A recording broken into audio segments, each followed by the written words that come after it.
I was lucky enough to grow up in a little village, Angus, east coast of Scotland. Freedom to go roving around in the woods, falling in the rivers fairly regularly, and fascinated with wildlife, with nature and with plant life in particular. So I studied botany at Edinburgh University and latterly spent a lot of years working in tourism, showing people all around the Highlands and Islands of Scotland, and that ultimately led me to living on Islay. And when the job came up, Forager for the Botanist gin, I went with it with both hands, so living the dream. I'm James, so I'm the one responsible for gathering, preparing and ensuring the sustainable supply of the 22 wild Islay botanicals that go to make the Botanist gin. In a nutshell, there are the 22 wild Islay botanicals that are, vital to the flavour of the Botanist gin. I will be out picking generally from late March, whenever the gorse comes into full bloom. And then from there through until late September, early October, I've got a steady procession of different plants coming in and out of season for the very best condition, very best aroma, very best flavour. And I will be roving the hills, the woods, the coast, the moors of the island, seeking these plants out, gathering them and bringing them to make the gin.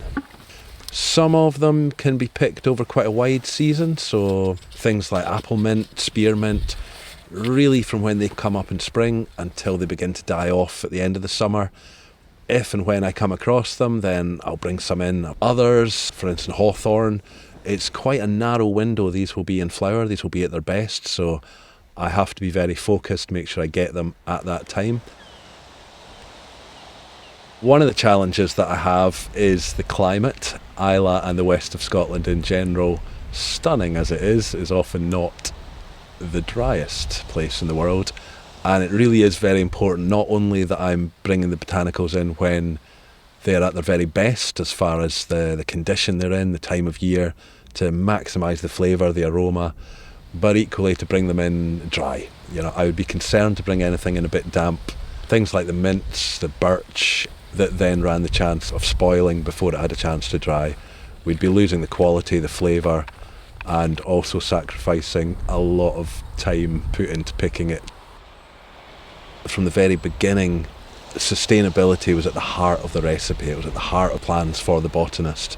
So my predecessors, Richard and Mavis Gulliver, they were adamant nothing was going to be used that was rare, that was unique, that was particularly localised or threatened on the island. But obviously you're trying to take a little from a lot of places for most of these things. You don't want to have one area you're returning to and hammering every year. You're always keeping an eye from year to year on how different areas are doing. It's quite a nice experience when I will be digging one of the bags out that I have produced. I know this is really the result of a year, a season's worth of work, and then there will be a handover to Adam, the head distiller. I don't know, you're a bit like a proud father in some way. He in turn will then go and carry out the actual distillation and produce the spirit itself.